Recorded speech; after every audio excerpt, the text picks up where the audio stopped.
vai começar a falar de psiquiatria, a gente tem que dar uns insights de o que a gente está fazendo aqui para entender onde que o teste vai de fato atuar. Eu não vim aqui para dar aula para ninguém sobre psiquiatria, mas para chegar no ponto de neurotransmissor, adaptação, absorção, farmacocinética, farmacodinâmica, a gente tem que dar uma introdução do que a gente está tratando aqui na psiquiatria. Então, basicamente, dentro da neuroanatomia funcional, o que eu quero falar para vocês? Eu vou falar um pouquinho sobre córtex pré-frontal ventromedial, que é uma região que vai regular emoções mais complexas, principalmente culpa e remorso, muito presente em quadros depressivos. A gente tem a área do sistema límbico, principalmente representado pela amígdala, né, que vai regular medo, raiva e outras emoções mais básicas. A gente tem o córtex pré-frontal dorsolateral, que vai regular as emoções mais... a cognição, memória de trabalho, a flexibilidade na hora dos nossos comportamentos. E a gente tem o cingulado, tá? Principalmente a região anterior do cingulado, que vai fazer a mediação, principalmente entre o córtex pré-frontal ventromedial e o dorso lateral. Então, claro, isso é uma redução grosseira, mas o que a gente sabe? Que quando a gente está sobre fortes emoções, ou seja, quando a gente está ativando a parte mais de baixo do nosso cérebro, normalmente a gente diminui, né, o metabolismo do nosso córtex pré-frontal dorsolateral. Então é comum a gente fazer cagada quando a gente está sobre uma forte emoção, sobre medo, sobre raiva, sobre muita felicidade, sobre muita tristeza, né? E aí que vem provavelmente uma das hipóteses para os sintomas cognitivos da depressão, ou seja, a gente sabe que 94% dos pacientes clinicamente deprimidos têm uma alteração no teste neuropsicológico. Ou seja, eles emburrecem um pouquinho, alguns mais e outros menos. Claro que quando o paciente está muito triste, está se queixando, está com angústia, quer se matar, né, a cognição acaba não sendo a principal função que a gente vai avaliar. Mas assim que o paciente melhora, mesmo melhorando, 44% ainda mantém alterações neurocognitivas. Ou seja, existe uma correlação muito grande. E o que a gente sabe? Que durante a depressão, se você fizer um PET scan, normalmente você vai ver a ativação dessas áreas aqui e uma desativação um pouquinho dessa área aqui. Então, neuroimagem na psiquiatria é uma coisa ainda muito complexa. A gente não utiliza ela como termo diagnóstico, mas não está muito longe disso, porque a gente vê padrão na média. Ou seja, eu pego 100 pacientes deprimidos, 100 pacientes normais e comparo. Se eu juntar todo esse pool de análise, eu consigo ver diferenças estatísticas entre um paciente e outro. Mas na análise individual, no seu consultório, se você pedir um PET scan, você não vai ter grandes utilidades. Por quê? Porque você pode ter uma variação individual que não vai representar o todo naquele paciente. Mas basicamente, por que eu quero falar disso? Porque os neurotransmissores estão muito ligados com isso. Então a gente tem a serotonina, que é o 5-HT, a noradrenalina, dopamina, ácido gama-aminobutírico, acetilcolina, glutamato e histamina. A serotonina, como monamina, é uma das mais interessantes, por quê? Porque ela foi uma das primeiras a ser descoberta em 1940 e de lá para cá, o que a gente sabe? Que já foram descritas, hoje em dia tem 19 subunidades da serotonina, dividida em 7 famílias nos mamíferos, 1, 2, 3, 4, 5, 6 e 7, e tem uma 8ª em larvas de borboletas brancas, descritas em 2014, sabe Deus lá o que isso faz na borboletinha, mas a gente só sabe que não encontra em nenhum outro mamífero, pelo menos até agora. Dessas famílias que a gente tem, essas 7 famílias, a gente tem as subunidades. E hoje em dia isso, apesar de para alguns ser um assunto meio chato, com certeza é uma coisa que cada vez vai ser mais utilizado. Por quê? Porque você vai ver que a indústria farmacêutica está cada vez mais focando em receptores e não só num mecanismo genérico. Ou seja, se eu inibir a bomba de recaptação de serotonina, eu vou aumentar indiscriminadamente a quantidade de monamina na fenda, mas eu não estou especificando para algum receptor. Então isso vai ter efeito adverso e vai ter o efeito terapêutico também. Quanto mais eu conseguir mirar naquele receptor que hipoteticamente está mais alterado, eu consigo fazer um tratamento mais limpo de efeito adverso. Então, por exemplo, a família 1 tem 1A, 1B, o C não existe mais. Por quê? Porque ele pulou para a família 2, ou seja, conforme a gente foi descobrindo outras características das famílias, a gente ia vendo quem se agrupava mais. Então eu tenho o D, eu tenho o E, aí você fala assim, o que eles fazem? Por exemplo, o 5-HT1B, um agonista de 5-HT1B e 5-HT1D são os famosos triptanos usados na neurologia para enxaqueca. Ou seja, se você pegar um Sumax da vida, né, você vai estar fazendo um agonismo de 5-HT1B. Quando você pega, por exemplo, a buspirona, que hoje em dia a gente não usa muito mais para TAG, a gente usa muito mais para potencializar efeito antidepressivo, o que ela é? Ela é um agonista de 5-HT1A. E o que a gente precisa saber dessa família de serotonina? Que eu tenho os neurotransmissores e os receptores excitatórios e os inibitórios. Quem é inibitório? 1 e 5. Quem é excitatório? Todos os outros. E a gente tem um cara que não é metabotrópico, que é a família 5-HT3. Você fala, pô Luiz, essa aula veio aqui para ver isso? Não, calma que isso aqui tem utilidade, isso aqui tem uma razão de existir e isso aqui tem a ver com farmacogenética também. Então, muito bem, qual que é um dos alvos mais comuns? 5-HT2A. Vocês vão ver o 5-HT2A na trazodona, vocês vão ver em um monte de antipsicóticos neuroléticos de segunda geração, que basicamente o neurolético primeira geração, a definição dele, ele atua em receptor D2. E os neuroléticos de segunda geração, eles atuam também nos receptores serotonérgicos 5-HT2A. E a gente sabe que alterações nos genes HTR2A tem na literatura, uma evidência não é tão alta, mas está ligado também a quadros psicóticos, a quadros ansiosos, a toque, ou seja, a gente começa a saber qual é a correlação daquilo que a gente estuda na farmacologia também para os transtornos psiquiátricos, ou seja, a gente vai tendo uma correlação de onde leva e para onde eu vou. Então, como é que a gente se baseia em estudos? A gente tem que ter um N muito grande para conseguir ter alguma representatividade naquela amostra. Ou seja, genes avaliados, eu tenho trocentos. Agora, quais são os genes que realmente importam? Quais são aqueles que têm um nível de evidência robusto o suficiente para eu poder transportar aquilo para a minha clínica, para o meu consultório e poder falar para o meu paciente que eu tenho uma chance de não estar fazendo uma cagada ainda maior com eles, desculpa a palavra. Então, o que a gente precisa? A gente cataloga, a gente não, né? Existem bancos de dados, né, internacionais que vão catalogar os genes em nível de evidência, entre 1A, 1B, 2A, 2B, 3 e 4. Então, 1 e 2 eu já tenho um dado mais robusto que eu já posso falar, que eu posso replicar e eu posso estimar o quantos por cento aquilo pode trazer de benefício ou malefício na minha prática clínica. 3 e 4, talvez um dia, quem sabe, com mais estudos, eles vão ter alguma validade, ou não. Então, é o que eu falo, não adianta eu pegar um grupo de 20 esquimós que moram na África do Sul, que foram descendentes de portugueses e estão morando no Brasil, e eu falar que eles têm uma alteração genética XYZ. Por quê? Porque eu não consigo transportar isso para o alemão, isso para o japonês. Ou seja, eu tenho que pegar, né, diversos lugares e fazer estudos normalmente multicêntricos. E a gente tem esses bancos de dados que vão somando e eles vão dando para a gente o norte para onde a gente vai. Então, quando começamos lá atrás, o que a gente falava? Principalmente genes de metabolização. Então, o que a gente fala entre genes de metabolização? Eu tenho, por exemplo, eu dou de exemplo o 2D6, que é o mais interessante, é um dos genes mais ricos para serem avaliados, o que tem mais alterações possíveis e descritas. É muito difícil de avaliar bem um 2D6. Então, eu uso como exemplo clássico a paroxetina. Paroxetina é um inibidor seletivo de captação de serotonina, que é muito potente, é o mais potente dos inibidores seletivos de captação de serotonina, porém não é o mais específico, é uma droga meio suja. Ela tem outras atuações em outros lugares também. Tem efeito colateral, aumento de apetite, pode dar sonolência, pode dar retardo ejaculatório, e é o que eu brinco, é um dos remédios mais utilizados por ator pornô para gravar filme. Por quê? Porque o cara fica lá junto com o sildenafil 8 horas gravando. E qual a diferença dele de um paciente? Aquele cara vai usar 2 horas antes da gravação e o nosso paciente vai usar todo dia. Então a gente já sabe muitas vezes o problema que a gente dá.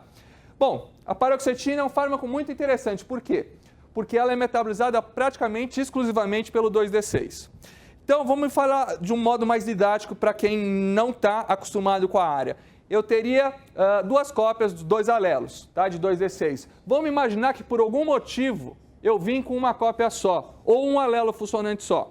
O que acontece? Aquela paroxetina, eu vou tomar lá meu Oropax, Paxil, Pondera, etc e tal, e o que vai acontecer? Tomo 20 miligramas, vou ter a passagem hepática e vou absorver, se eu tiver 2 cópias, normalmente vou estar igual está na bula. Provavelmente, se eu não tiver alteração de genes de resposta à toxicidade, que eu vou chegar lá. Vamos imaginar que o mundo fosse só metabolização. Tomei 20 miligramas, eu sou um cara normal, sou um metabolizador extensivo, vou ter o efeito colateral correspondente ao que está na bula. Vamos imaginar que em vez de 2 eu tenho uma cópia. E essa uma cópia vai fazer o quê? Eu vou tomar 20 miligramas e eu não vou conseguir me livrar daquele sal que é a paroxetina, num tempo adequado, de uma maneira adequada. O que vai acontecer? Eu vou subir mais o nível sérico do que eu deveria. Subindo mais o nível sérico do que eu deveria, qual que vai ser o problema que eu vou encontrar? Mais efeito adverso. Então eu vou ter mais enjoo, eu vou ter mais dor de cabeça, eu vou ter mais sedação, eu vou ter mais retardo ejaculatório, porém o remédio vai funcionar. Ou seja, um metabolizador intermediário, o famoso meia-boca, ele vai responder a doses menores do remédio, vai passar um pouco mais mal, mas dá para eu contar com aquele remédio, é só eu descer a dose. É mais fácil. Agora vamos imaginar um azarado por completo que vem faltando essas duas cópias, esses dois alelos. E aí o que acontece? Esse cara vai ser um metabolizador pobre, ou ele tem lá e elas não são funcionantes. O que vai acontecer? Esse camarada vai tomar paroxetina, 20 miligramas, e ele vai te xingar de tudo quanto é nome, e ele vai para o psiquiatra que está na porta do seu lado te xingar. E vai falar, nossa, eu fui no psiquiatra que é o pior cara do mundo, ele me deu um remédio, passei mal, dor de cabeça, mal-estar, quase morri. Aí você pergunta, qual é o remédio que é? Aí ele fala paroxetina, você fala, é ruim mesmo, né? Não gosto, né? Mentira, você vai dar um remédio que provavelmente é primo da paroxetina na sua próxima tentativa. Mas até explicar que focinho de porco não é tomada, esse camarada vai reclamar daquela situação e nunca mais vai querer tomar aquele remédio.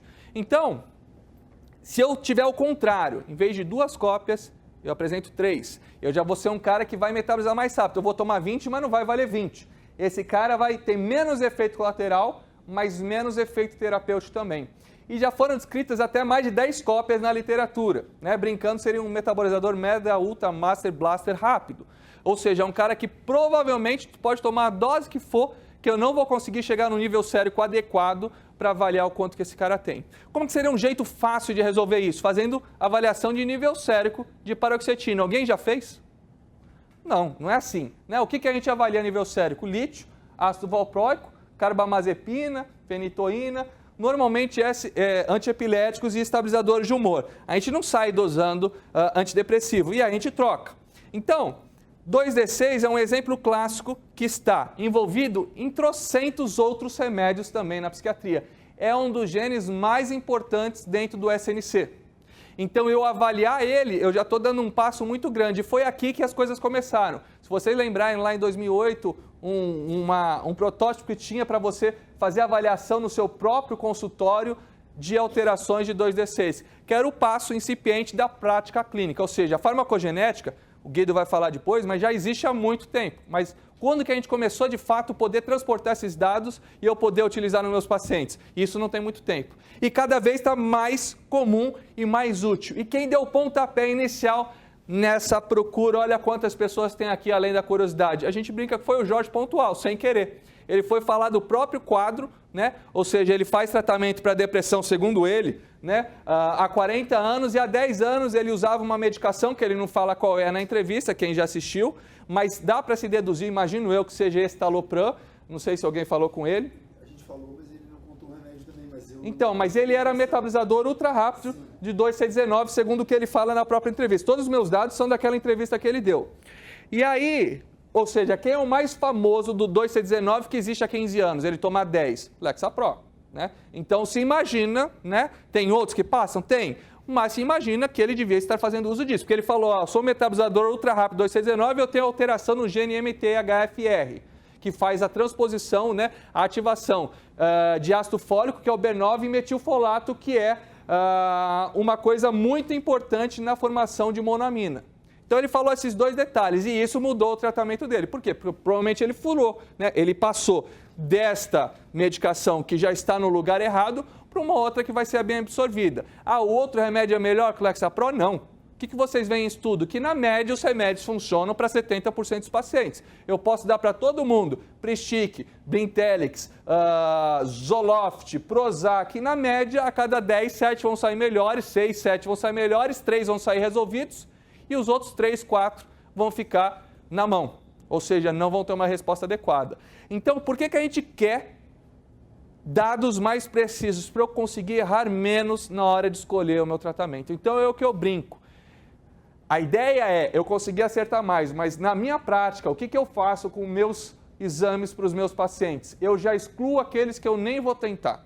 Ou seja, eu vou restringindo cada vez mais meu mundo E dentro desse mundo restrito, eu vou pegar aqueles pacientes que têm um perfil melhor. Ah, é para desvenlafaxina? É para vortioxetina? É para fluoxetina? Ah, é para um outro estabilizador de humor X, Y, Z? Ou seja, eu tenho um mundo menor de opções. Em vez de eu chegar e abrir o leque e falar, vamos qualquer um, que é o que a gente faz. Eu pego um Camate e falo, nossa, olha que bonito esse quadro, qual que eu vou usar? Ah, a gente fala que a gente se baseia em quem? Em efeito colateral. Se o paciente é sonolento, eu vou dar um remédio que dá menos sono. Se o paciente está gordinho, eu vou tentar dar um remédio que diminui a fome, que é difícil, são muito poucos, né? Infelizmente. Quando já não engorda, a gente já está no lucro, né? Ou seja, normalmente as nossas medicações aumentam a predileção por carboidrato. E alguns antipsicóticos aumentam a questão do peso. E tem um outro gene, que é o HTR2C, que está envolvido com risco de ganho de peso em alguns neuroléticos de segunda geração. Ou seja, eu consigo ir traçando cada vez um gene a mais para me dar uma dica a mais, para eu saber que aquele paciente em específico talvez não seja a melhor escolha para uma olanzapina, apesar de a olanzapina ser um remédio perfeito, se não fosse a questão do peso da síndrome metabólica. Ou seja, se não fosse isso, a gente estava resolvido. A clozapina é o melhor remédio que existe até hoje, é o primeiro dos neuroléticos de segunda geração. Ninguém conseguiu imitar a clozapina até hoje. Todo mundo tenta e ninguém consegue. Por que a gente não usa a clozapina como primeira opção? Primeiro, porque os estudos mostram que não tem benefício. Ou seja, se eu pegar na média 1.000 pacientes com esquizofrenia e der para todo mundo clozapina, eu não vou estar saindo muito melhor que eu der clorpromazina para todo mundo. Porém, naqueles pacientes em que é instalado um quadro de refratariedade, aí sim a clozapina se destaca e ela vai ter um perfil melhor. Mas mesmo quando a gente está diante desse paciente, o que a gente vê com a clozapina? Ganho de peso, sedação, sonolência, risco de adenogranulocitose, ou seja, eu tenho que ficar fazendo exames seriados durante 16 semanas semanalmente para avaliar. Acontece? É raro, mas pode acontecer. E o dia que você não fizer, vai dar, né? A lei de Murphy é essa. O dia que você subir rápido a dose de lamotrigina, você vai ter o Steven Johnson. O dia que você não pedir para aglomelatina STLT, vai subir. É a lei de Murphy. Vocês podem esperar. Quando vocês fazem 10 vezes, na 11ª, aquilo vai acontecer com vocês. E é isso que eu vejo com os colegas que acontece por aí. Então, para evitar, façam tudo conforme a bula. E se for para sair da bula, estejam parados por alguma coisa que pode... Então, eu estou saindo da dose de um remédio. A gente sai toda hora. Quem para aqui é Effexor, venlafaxina com 225 miligramas? Duvido. A gente vai muito além dessa dose. Só que se eu já sei que esse camarada é um metabolizador ultra rápido 2D6, eu já estou um pouquinho mais amparado para saber que aquele cara não está absorvendo 225 miligramas de venlafaxina. Não é um nível sérico, mas é um protótipo, ou seja, se a droga é metabolizada por aquela substância, logo, portanto, todavia, aquela droga provavelmente não está no nível que eu imagino que ela esteja para um paciente padrão. E isso é um dos motivos para a gente ver tanta discrepância entre estudos, às vezes, norte-americanos e europeus. Existia um estudo de 2012 que comparava taxa de suicídio entre lugares diferentes da Europa, então pegava Portugal, Espanha e Itália contra os Países Baixos que estão lá em cima, né, os países ricos. E aí o que você via? Que na década de 70 você tinha uma taxa de suicídio muito grande. Então vamos lá falar para as regiões perto ali da Lundbeck, lá da Dinamarca. O que aconteceu? De 1970 para cá, subiu em 20 vezes a prescrição de antidepressivos. A taxa de suicídio caiu muito mais proporcionalmente lá em cima do que em Portugal, Espanha e Itália. Aí você fala, Luiz, porque lá tinha depressão sazonal. Mesmo eu controlando esse dado, ainda assim tinha uma diferença de resposta entre lá e cá. E esse estudo de 2012, o que ele quis fazer? A avaliação de 2D6 nessa população. E o que você via a mais em Portugal, Espanha e Itália? Mais intermediários de 2D6. São os famosos meia-boca. Aí você fala, pô, Luiz, mas então o remédio não deveria funcionar? Até sim, mas a taxa de dropout, de intolerância ao remédio e parar de tomar o remédio é maior. Então, se o camarada sofre mais com o efeito colateral, a chance dele não se manter tomando o remédio é maior. E o que é o tratamento da psiquiatria? Adesão. Por mais que a gente acredite que os nossos pacientes estão fazendo tudo como a gente manda, eles não estão. Então, se você não falar para ele que eventualmente um remédio pode ser utilizado com álcool, o que ele vai fazer? Vai chegar na sexta, sábado, domingo, vai parar de tomar o remédio para tomar cerveja, caipirinha, etc. e tal. Então, muitas vezes a gente tem que fazer uma redução de danos e dar uma verdade para o paciente. Então, olha, benzodiazepina, por favor, não misture isso, isso e aquilo. A gente sabe que tem uma série de outras medicações que não existe essa proibição formal. Então, o cara vai lá tomar uma azitromicina e não toma álcool nenhum. Aí toma o nosso remédio, ele acha que também pode misturar com tudo. Não é assim. Então, a gente tem que dar um dado verdadeiro. Mas paciente que trata e paciente que melhora é paciente que faz adesão.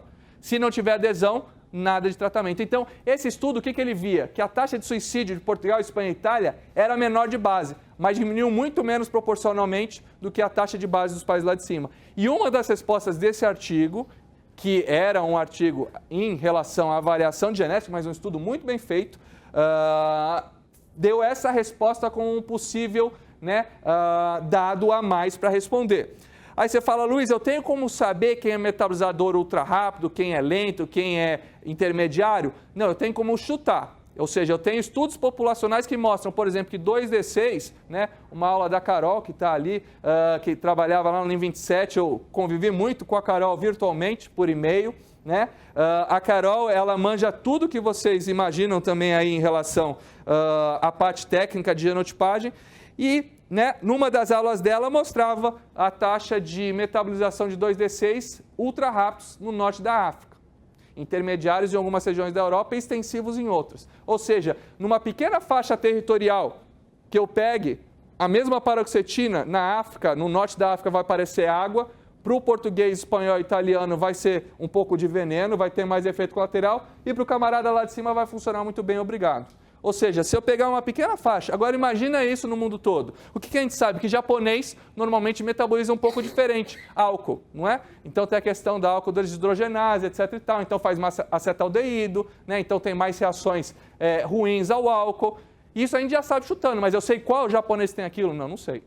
Então, eu tenho uma tendência. Então, já tem remédios que você sabe, eu vou um pouco mais para cá, um pouco mais para lá. Mas sem um dado fidedigno, alguma coisa que possa de fato falar é assim, eu tenho uma evidência muito menor para poder fazer a minha escolha. Então, quando eu penso no meu receptor, como é que funciona? Os laudos depois o Guido vai falar muito melhor do que eu. Mas o que a gente sabe aqui? Se eu pegar esse desenho muito bonito, muito bem feito, aliás, um artista que deve ter desenhado isso, o que a gente vai ver? Que na sinapse da serotonina, o que eu tenho? Eu tenho o triptofano, que vem da comida da gente. Esse triptofano vai passar pela triptofano hidroxilase, vai virar serotonina. Essa serotonina vai para dentro de um reservatório, ela pula para fora do neurônio, ela vai grudar nos receptores de serotonina, metabotrópicos, a maioria, e alguns ionotrópicos, vai fazer o que tem que fazer, vai ativar a cascata, é segundo o mensageiro, blá, blá, blá, blá, blá. Depois vai ser recaptado pelo transportador de serotonina, vai ser trazido para dentro da fenda sináptica, vai ser destruído pela monoaminoxidase e vai ser reciclado. Então, nasce, pula, gruda, desgruda, recapta, destrói. Então, o que eu tenho aqui? Fica girando e fazendo essa rodinha da vida. O que faz alguma coisa desandar nesse circuito? Estresse, carga genética, mudança hormonal, drogas e dietas malucas. Então, o que eu falo? O que a gente vai falar de um por um e onde que a genotipagem entra. Mas o que eu tenho para um bom tratamento? Primeiro ponto para um bom tratamento, diagnóstico correto. Qual é a burrada mais comum que um psiquiatra faz, e todo mundo corre esse risco, não adianta rir, que é diagnosticar unipolar em paciente que é transtorno bipolar tipo 2. Se os nossos colegas do APA, os americanos, primeiro mundo, demoram em média 13 anos para dar o diagnóstico de TAB tipo 2 para um paciente que era tratado como depressão unipolar, aqui no Brasil a gente não tem esse estudo, mas eu imagino que seja muito maior. Por quê? Porque a gente dá inibidor seletivo indiscriminadamente para todo mundo. Qualquer sintoma, aí dá. O que acontece? O paciente vai mudando de médico, vai pulando de galho em galho, vai fazendo quadros mistos, meia boca, frustros, melhora, piora, melhora, piora. Quando você perde 30 segundos da sua consulta e pergunta, olha, meu bem, desculpa, mas você já teve algum momento, que seja por... o ideal seria 3 ou 4 dias, mas vamos falar só em espectro. Você já teve algum momento em que você dormiu menos, tinha mais energia, falava mais, eu não sou bipolar, eu sou assim todo dia, falava mais, tinha uma sexualidade aumentada, gastou mais dinheiro, estourou um cartão e depois você voltou ao seu normal? Já tive. Quando? Eu tinha bebido no churrasco. Não vale. Você já teve, dormiu e acordou assim? Ah, já. E dormiu e acordou de novo assim? Já. Ah, e quando foi? Ah, foi quando eu traí meu marido, foi quando eu comprei um barco que eu não tinha nem um lugar para colocar. Ou seja, esse cara pode não ter feito 3 ou 4 dias para fazer o critério de TAB tipo 2, mas esse cara não é normal. Esse cara, provavelmente, a gente tem que investigar muito mais, eu tenho que avaliar, eventualmente tem história de dependência de álcool nessa família, eventualmente tem um histórico de TAB sem diagnóstico nessa família, e esse cara não vai responder bem ao inibidor seletivo, simplesmente. Esse cara vai usar um estabilizador de humor e outros remédios podem ser usados associados. Mas a gente tem que lembrar, o diagnóstico bem feito é o primeiro passo. Segundo passo, dose correta de remédio. Então não adianta eu fazer um exame de genotipagem e ver que o cara é normal e ficar usando 50 mg de sertralina, 75 de venlafaxina, 20 de fluoxetina, 10 de vortioxetina e esperar um resultado fantástico. Então, o tratamento certo é tratamento na dose que remite sintomas. Então, não tem dose alta e nem dose baixa, tem aquela dose que é adequada para não ter mais sintomas. Ah, Luiz, eu tenho que sair da bula. Se não pode, pula para outro remédio ou associa. Mas enquanto tiver sintomas, o seu tratamento ainda está mal feito e aquele cérebro ainda está queimando. Tempo é cérebro, quanto mais tempo com sintomas, maior o estrago que você vai fazer naquele paciente. Terceiro ponto, marca boa de remédio. Não vamos gastar meu tempo aqui, mas vocês sabem melhor que todo mundo que os seus pacientes vão responder diferente da marca que eles vão escolher. Todo genérico é ruim? Não, não é isso que eu estou falando. Mas pega nos Estados Unidos, o que eles fazem? O FDA vai lá, pega uma caixa e manda para uma análise. Aqui a gente manda normalmente os remédios para análise. Então tem segurança? Tem. Tem bioequivalência? Tem. Mas muitas vezes a gente vê diferenças entre respostas, mesmo tem de 80% a 120% de biodisponibilidade. E quarto passo, genética. Ou seja, se eu fiz tudo isso 2 vezes, tratei direitinho, remédio bom, marca boa, tenho certeza do meu diagnóstico, o cara não respondeu 2 vezes, esse cara eu sempre peço exame. Por quê? Porque tem alguma coisa errada nesse cara. E quando eu peço de primeira? Quando o cara tem condição financeira.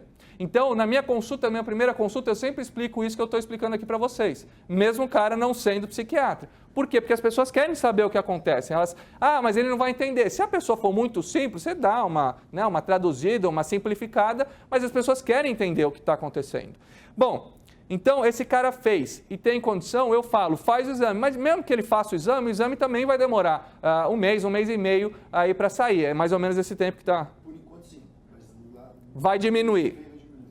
Então, é o que eu falo, mesmo que eu faça o exame, de qualquer jeito eu vou ter que testar o primeiro remédio. Então, eu testo e fico esperando o resultado. E no resultado, ou eu ajusto aquele, ou eu realmente falo, desculpa, errei, vamos lá, assume e troca a medicação.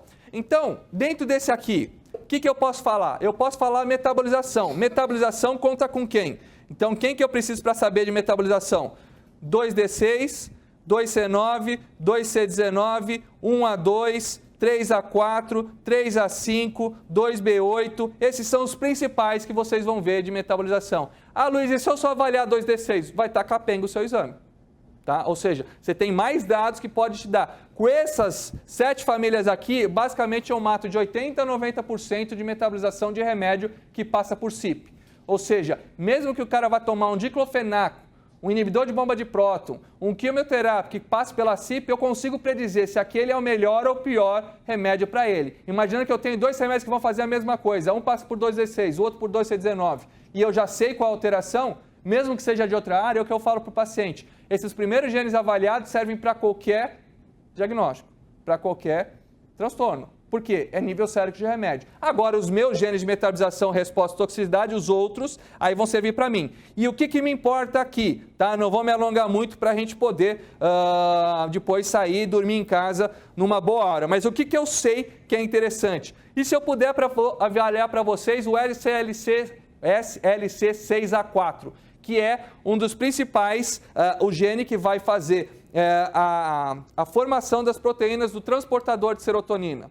Então, eu tenho algumas alterações com nível de evidência ainda não tão alto, mas cada vez mais crescente. É um dos genes mais estudados. Por quê? Porque a gente tem especial interesse, por quê? Porque ele está diretamente envolvido com a bomba de transportador de serotonina. Então, o Guido, como ele ele faz parte da genética, ele vai ter toda uma preocupação de falar o nível de evidência para qual sal que eu estudei isso, paroxetina, citalopram e escitalopram. E eu vou falar para vocês, aí é minha responsabilidade como Luiz, na prática clínica minha.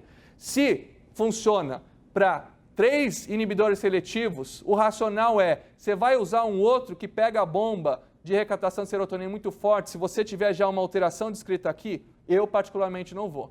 Então eu preferia, num caso desse, que eu já sei que tem o gene HTR1A, que é receptor de serotonina, HTR2A, receptor de serotonina, SLC6A4, que é o transportador de serotonina, esses 3 vieram bichados, por que eu vou usar remédios que eu sei que vão atuar ali de alguma forma, por mais que eles não tenham sido testados? Porque eu só posso falar que aquele sal vale se eu de fato fiz um estudo com aquele sal. E os sais novos que saem, você vai ficar esperando testar o remédio novo? Não vai. Então, nesses casos, eu vou para uma mirtazapina, eu vou para uma agomelatina, eu vou para algum remédio que não passa por ali. Ketamina, estou super feliz de saber que agora no HC já mandei 7 pacientes, eles têm um serviço de ketamina endovenosa aqui, ou seja, quadros refratários que não respondem a nada. Tem paciente que chega com uma genotipática, eu falo, não tem o que você tomar.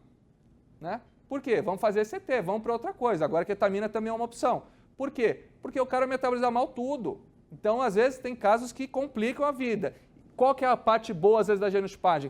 Tem um pouquinho que é bom, que é onde eu vou insistir, e o paciente entende por que ele é o azarado que não responde a nada. Teve um dos meus primeiros exames, lá 5 anos atrás, o marido pediu desculpa para a esposa porque ele achava que era a frescura dela. A mulher tinha tomado até Parnat e não tinha melhorado. E ele achava que era coisa de doido e fazia CT. E a coitada sofrendo, 5 anos. O perito não aceitava mais meus relatórios. Depois que ela levou um laudinho de genotipagem, vendo que estava tudo vermelho, esse cara mudou. O perito aceitou. Ou seja, você tem uma base a mais para contestar por que esse meu paciente é refratário. Então, o que acontece, por exemplo, no SLC6A4? Eu posso ter o longo-longo, o curto-longo, o curto-curto. E eu sei que entre o curto-curto e o longo-longo eu posso ter o dobro de transportador de serotonina. Então você fala, mas peraí, eu não entendi. O que quer dizer isso? Um cara que tem longo-longo, ou seja, ele tem um pouquinho mais de cópias daquele gene, o que vai acontecer? Ele vai ter mais transportador de serotonina. Então eu tenho mais lugar para o meu remédio inibidor seletivo de captação de serotonina agir. Você fala, Luiz, isso é bom ou ruim? Ele tem que ter mais lugar, porque se eu não tenho lugar, por exemplo, imagina, eu tenho 100 transportadores e no outro eu tenho 50. E aí eu dou Lexapro para esse camarada. Nesse aqui ele tem 100 lugares para bloquear e aumentar a quantidade de monamina na fenda, nesse aqui ele só tem 50. Então talvez esse mecanismo aqui não seja o suficiente para eu conseguir aumentar o tônus de serotonina naquela fenda sináptica. Ou seja, talvez não seja a melhor opção eu pensar em remédios que vão trabalhar nessa bomba. Aí você fala, Luiz, então tá bom, vou usar venlafaxina. Mas venlafaxina é um inibidor super potente de recaptação de bomba de serotonina até as doses 150 a 225. E acima dessa dose ele continua sendo um bom inibidor seletivo, só que vai pegar noradrenalina e dopamina. Então, nesse caso específico, talvez a desvenla seja melhor nesse caso. Então, esses genes que eu falei para vocês são genes que vão me ajudar. O que eu sei? Né? Que eu tenho também, por exemplo, o transportador, né, o receptor 5-HT1A, que é um receptor pré-sináptico, né, que vai ser inibidor, ou seja, quando eu estimulo esse receptor na região somatodendrítica lá do neurônio, que ninguém lembra que ela existe, quando uma serotonina cai lá, o que acontece? Eu diminuo a liberação de serotonina aqui para baixo. Então, o que isso vai fazer? Isso vai fazer com que o cérebro entenda que eu estou cheio de serotonina e para de liberar. Então, o que a gente faz? A gente dá um agonista para quê? Para desensibilizar aquele cara lá de cima e estimular um cara aqui de baixo que aumenta a serotonina. Se eu sei que esse gene também tem alteração, para que eu vou usar uma medicação que vai bem naquele receptor? Por mais que meu nível de evidência ainda não seja, ai meu Deus, que coisa boa, né? Então eu acho que dá para a gente ir um pouco além e começar, né? Então vocês começam avaliando, então vocês têm toda uma equipe que já vai mastigar tudo isso para vocês, vai pegar os protocolos, os guidelines, né? Vai montar um algoritmo, vai ter toda uma estrutura para falar, esse remédio é bom ou é ruim. Mas eles vão fazer baseado no nível de evidência, no que eu tenho hoje para hoje. E o que você pode fazer eventualmente, mesmo naqueles casos que você quer ainda mais? Dá para você ir vendo gene por gene e isso vai vir com o tempo. Ninguém nasce sabendo essas coisas. Então, quanto mais você gosta, quanto mais você usa, quanto mais você vê a vida e o tratamento dos seus pacientes mudando, a gente vai dando um valorzinho maior e isso faz a gente se apaixonar cada vez mais por uma área que com certeza é o futuro. Então, tem muito psiquiatra que vira o rosto, que faz bico para esse tipo de exame. Por quê? Por desconhecimento, principalmente. Por quê? Porque isso aqui é o futuro, não só na psiquiatria. Na oncologia isso já está cheio. Né? A oncologia é um dos caras que mais usa isso. E a gente está atrás. Por que a gente está atrás? Por desconhecimento. Então, tudo que a gente tem para as outras áreas da medicina, a gente tem para a nossa. Só que a nossa tem muitas dificuldades ainda no próprio diagnóstico. O que é uma doença? Depressão, entre uma e outra tem milhares, né? Mas o que a gente sabe? Que com certeza isso é uma ferramenta a mais numa medicina que a gente chama de precisão. Uma medicina personalizada. Não é só isso. Ah, vai substituir o médico. Nunca vai substituir o médico. Ninguém vai substituir a empatia do ser humano. Nunca. Então você vai ajudar a fazer algoritmos, que é o que o Google faz para os seus pacientes. Então não é melhor vocês saberem, vocês identificarem, vocês olharem, poderem informar de uma maneira adequada para o seu paciente, em vez dele vir falando, Jorge pontual tem uma alteração, eu quero saber se eu tenho esse gene. Tá, tudo bem, mas você dosa lá ácido fólico, é B9, o cara é normal. Então provavelmente ele não tem uma alteração, mas, porém, contudo, todavia, eu tenho vários pacientes que têm alteração no gene MTHFR, com nível de evidência ainda 3, que eu suplemento metilfolato 15mg. Por quê? Porque o FDA aprova isso para depressão refratária. Por quê? Metilfolato B9 está importante na síntese de monamina. Ah, Luiz, você jura por Deus? Não, não juro por Deus, nem de nada eu juro por Deus. Então aqui o que eu falo? Vamos tentar. Né? Então, se eu tenho um dado a mais, se eu sei que aquele cara tem alteração e tem vários outros transtornos médicos associados a essa alteração, eu vou fechar meus olhos para esse dado? Não, não vou. Então, essa é a mensagem que eu queria passar para vocês. Eu não vou me estender mais hoje, tá? O Dr. Guido ele vai se pronunciar agora a respeito como avaliar um laudo na prática e depois a gente vai discutir. Eu tenho vários casos, a gente pode pegar qualquer laudo perdido. Se vocês tiverem um laudo aí, a gente senta e conversa sobre ele e fala o que a gente pode fazer mesmo sem conhecer aquele paciente em particular, só olhando essa parte genética e associando com os dados clínicos. Eu queria agradecer a atenção de vocês. Obrigado, pessoal. Mais uma vez, obrigado pela presença. O meu nome é Guido, eu sou psiquiatra também. Basicamente, assim como o Dr. Luiz e talvez a maioria de nós, trabalho com transtorno de humor e transtorno de ansiedade. Eu me formei lá em Florianópolis, fiz a minha especialização na URGS, no Hospital das Clínicas lá em Porto Alegre. E por conta lá dessa escola, eu tenho uma forte influência da psicoterapia psicanalítica, que também é uma prática cotidiana no meu consultório. Meu primeiro contato com os testes farmacogenéticos foi em 2011, no Congresso Americano. Fiquei muito interessado em começar a usar esses testes com meus pacientes e, a partir desse interesse, fundamos a GNTech, eu e a Paula, que é minha sócia, minha esposa. E dava tanto trabalho fazer a burocracia para trazer os testes e usar só no meu consultório, que a gente entendeu que valia a pena trazer e tentar disponibilizar os testes para todo mundo. Ao longo de alguns anos de percurso, a gente passou a desenvolver a tecnologia de acordo com as nossas percepções a respeito da farmacogenética. E em março do ano passado, nós começamos a disponibilizar o teste que eu vou apresentar aqui para vocês, para todos os psiquiatras e médicos que estiverem interessados em utilizar a tecnologia. Bom, Carol, mais uma vez aqui, muito obrigado, contribuindo com esse slide e os próximos dois.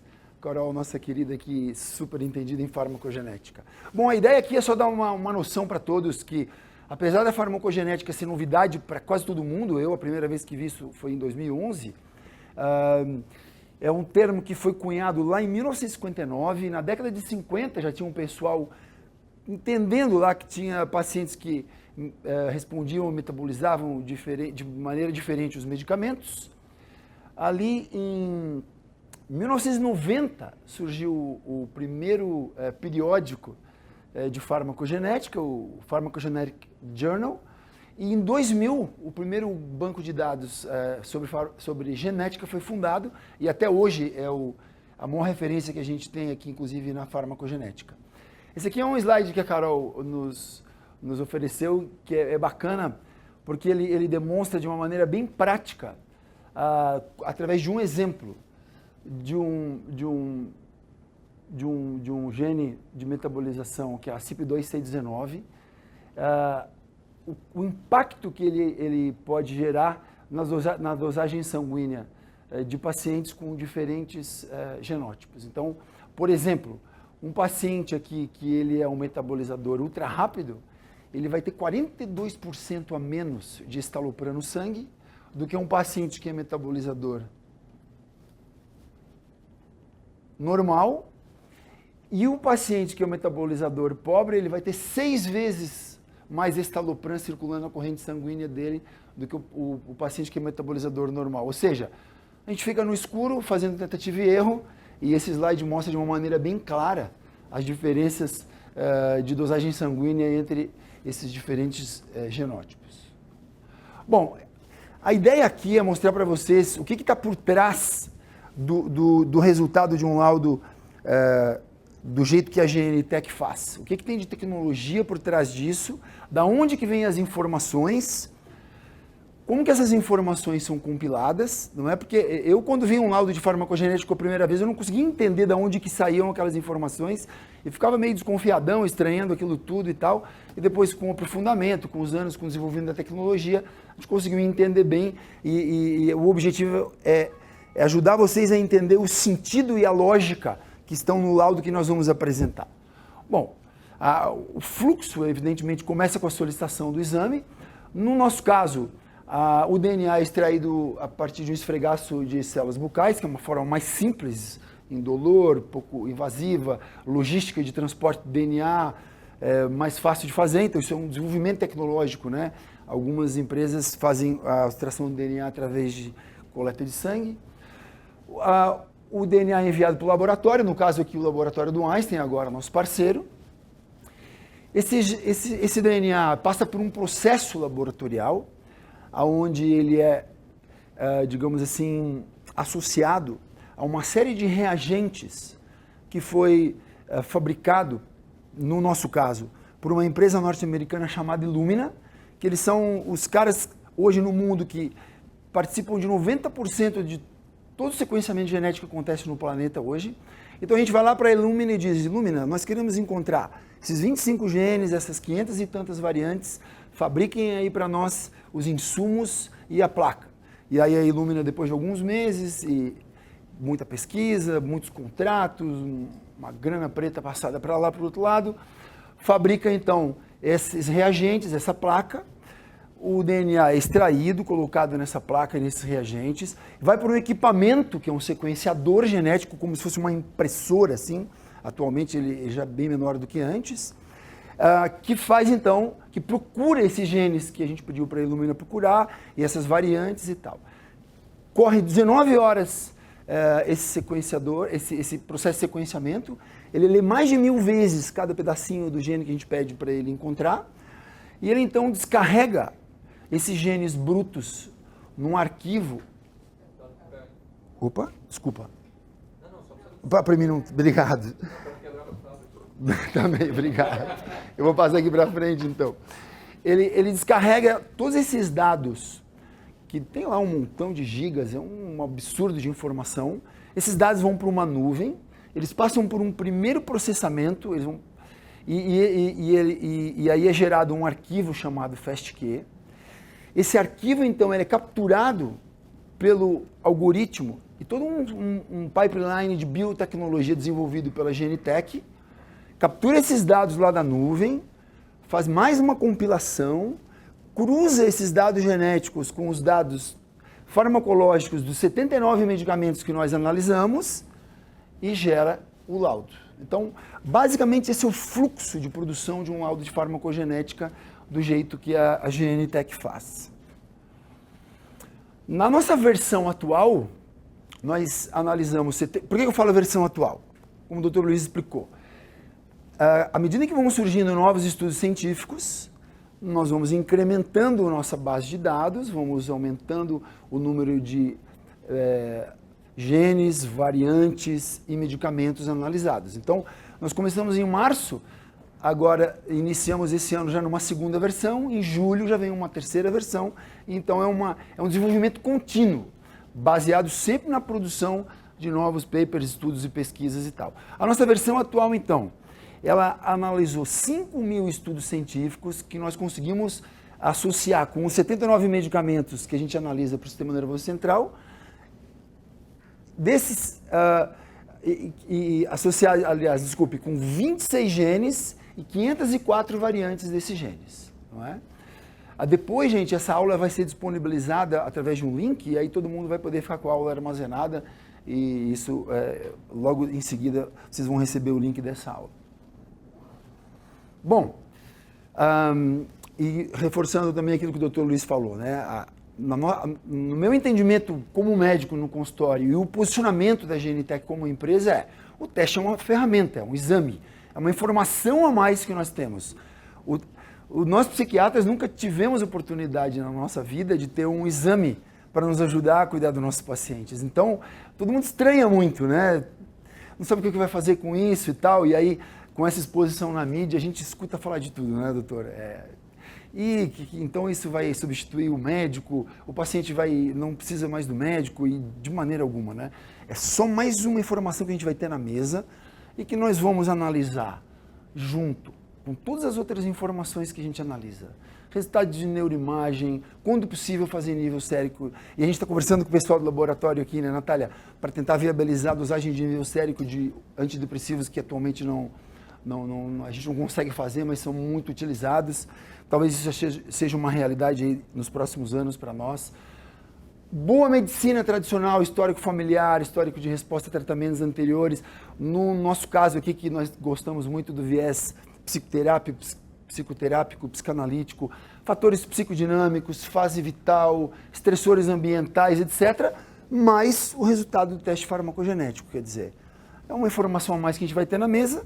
E isso é o que a gente chama hoje de medicina personalizada, que é um jeito novo de fazer medicina que integra as boas práticas da medicina com as tecnologias avançadas. Em geral, medicina personalizada inclui algum tipo de teste genético também. O resultado o tratamento fica mais rápido, mais seguro, mais eficaz e, em geral, isso diminui o custo também. Bom, como o Dr. Luiz já adiantou lá, aqui na quarta página do nosso teste vocês têm essa informação que é para demonstrar de onde que a gente tira os níveis de evidência científica do PharmJKB aqui, não é? Nós temos dos 79, 72 com nível 1 e 2, e depois na discussão a gente vai explicar por que a gente colocou 7 remédios com nível 3. Mas basicamente todo mundo pode consultar e entender de onde que vem a robustez científica dos dados. Essa informação está lá na quarta página do nosso laudo. Bom, dos 79 medicamentos, a maioria são antidepressivos, não é? Mas basicamente a gente abrange as principais famílias de uso corrente. Os medicamentos que não estão aí é porque ainda não apresentam evidência científica suficiente. Esse é o critério. Todos que já apresentam evidência científica suficiente se incluem nesse 79. Acho que na versão do ano passado eram 68, 70. E talvez na próxima versão a gente já tenha um número um pouquinho maior. Bom, e aqui nós temos 26 genes, entre eles 10 genes de resposta e 10 genes de metabolismo, ou seja, que vão influenciar em dosagem sanguínea, basicamente. Não são determinados genes, como os mais importantes, a gente já vai ver ali na frente, vão impactar em um maior número de remédios, alguns genes em menor número de remédios. Determinados remédios são impactados por mais de um gene de metabolismo ao mesmo tempo, daí fica uma confusão danada. E da mesma forma acontece com os genes de resposta e toxicidade. E aqui a gente tem uma dica para que vocês possam avaliar entre os testes farmacogenéticos disponíveis no mercado, quais são os de melhor qualidade e os de qualidade, enfim, menor. Quer dizer, a ideia é um teste que ofereça o maior número de genes de metabolismo, o maior número de genes de resposta. Por quê? Porque a diversidade que cada um de nós apresenta em cada um desses genes gera milhões de combinações possíveis. E depois, na sequência, vocês vão ver que é praticamente impossível pegar um paciente que responde e metaboliza normal todos os remédios. É muito raro isso acontecer.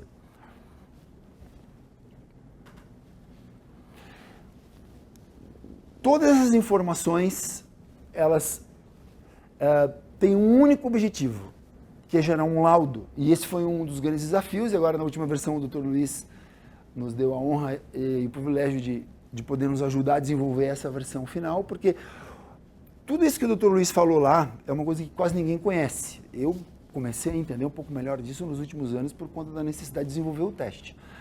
qual que é o nosso desafio? É pegar todas essas informações e oferecer essas informações para os médicos sem que eles precisem ser especialistas em genética, sem que precisem perder tempo indo para livro, indo para guideline, manual de psicofarmacologia, interação medicamentosa, etc. Aí, principalmente no começo, né? Hoje eu estou entre 250 e 300 pacientes em tratamento guiado com teste, então, para mim, hoje faz parte do meu dia a dia. Fica bem fácil de usar, mas no comecinho lá gerava, assim, resistência, era difícil e tal. E pegar laudos, se vocês não tiveram oportunidade, existem laudos que vêm com 80 páginas de informação, laudos com 60 páginas, com 30, que tem que ir lá e voltar na última página, enfim, uma confusão danada, desanima. Então, a nossa ideia era conseguir mostrar essas informações da maneira mais simples possível, em uma página só, que pudesse gerar uma interpretação intuitiva e imediata, que já ajudasse o médico, mesmo sem experiência nos testes, a poder tomar as decisões a partir desse resultado. Bom, o que a gente fez aqui então? Nós distribuímos os medicamentos em 3 categorias, de acordo com maior ou menor impacto genético que os medicamentos que eles sofrem naquele indivíduo. Então aqui a gente chamou de usar conforme a bula, quer dizer, essa turma aqui vai ter nenhuma ou muito pouca interferência dos genes, tanto na sua metabolização quanto na resposta. E essa turma aqui da legenda amarela e laranjada vão ter uma interferência maior, um impacto maior, que será descrito literalmente através desses numerozinhos aqui ao lado de cada remédio, que estarão explicados aqui embaixo. Então, as legendas são autoexplicativas mesmo. Então, a gente tem 11 legendas basicamente aqui, não é? E elas falam por si. Então, a legenda 1 diz que aquele fármaco tem uma chance de ter uma resposta melhor do que a média, do que a monografia dele responde. A legenda 2, ela diz que esse paciente aqui tem uma chance menor de ter efeito colateral aquele remédio do que consta na bula ou na monografia dele. A legenda 3, ela fala assim, opa, esse remédio aqui, ele sofre influência conflitante de genes de metabolização. Se for um remédio que sofre uma influência do 2D6 e do 2C19, por exemplo, ele pode ser um metabolizador pobre no 2D6 e um ultra rápido no 2C19. Quer dizer, não dá para prever a dose sérica que esse paciente vai fazer do remédio. Como a ideia é que ninguém precisa ser especialista em genética, a gente diz isso através do resultado do nosso laudo. Então, esse remédio particularmente é um remédio que eu fujo dele. A gente nunca sabe que dose que ele vai ter, a não ser que a gente precise muito dele, que já tenha a dosagem sérica disponível, e a maioria dos casos ainda não, e na maioria das vezes ainda não é o caso. Aqui a gente tem uma legenda interessante, que é a legenda 4. Depois a gente vai ver ali que tem um gene que chama CYP1A2, e um montão de gente que é fumante vira ultra rápido nesse gene. Então, pacientes que têm determinado genótipo no CYP1A2, se eles fumam, eles vão diminuir a dosagem sérica de muitos remédios. Eu tive um caso assim, de uma paciente que tinha fibromialgia, eu queria usar duloxetina, eu tinha já com 120 miligramas uma resposta de 50%, 60% de melhora, a gente pediu o teste e ela era ultra rápida, e ela era induzida para ultra rápida porque ela era fumante, ela não queria parar de fumar, a gente aumentou lá para, acho que foi 240 de duloxetina e ela teve uma melhora de 80% a 90%. Então esse é um exemplo bacana. Legenda 5 fala que o nível sérico vai estar reduzido, então a gente pode ir em doses acima do que a bula manda, como lá exemplificou o Dr. Luiz. A legenda 6 é o contrário, dose elevada, então se eu quero usar um determinado remédio pelo perfil daquele paciente, porque está funcionando bem, eu vou ter um guia aqui que vai me melhorar a chance de ele funcionar. Depois a gente vai dar exemplos práticos. A gente tem uma legenda ruim aqui, que é a legenda 7, e aí é baixa resposta, quer dizer, esse aqui é um remédio que não vale a pena continuar investindo nele. A legenda 8 também, ela é uma legenda que não é proibitiva, mas ela é um estado de alerta, quer dizer, ela acende uma luz aqui de alerta, que o paciente vai ter mais chance do que está na monografia dele de ter efeito colateral. E aqui depois a gente vai mostrar os genes de ganho de peso, e aqui a gente está estudando uma maneira de, logo em seguida, criar um alerta específico para risco de ganho de peso. Então hoje o ganho de peso está perdido aqui nessa legenda, mas loguinho vem uma legenda específica para ganho de peso. O 9 é parecido com o 3.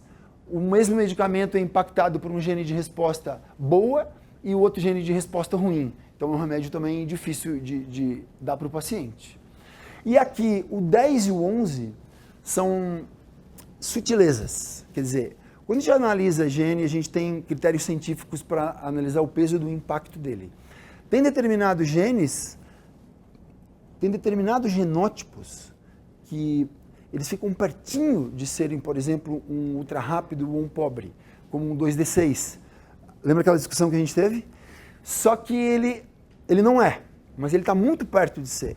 Então a gente diz, atenção, possivelmente esse remédio pode ter uma dosagem elevada ou diminuída. Então vocês vão encontrar muita legenda 10 e 11 no box azul, porque o impacto ali ele é sutil e aí é importante só a gente mostrar isso para o médico para ele ficar atento.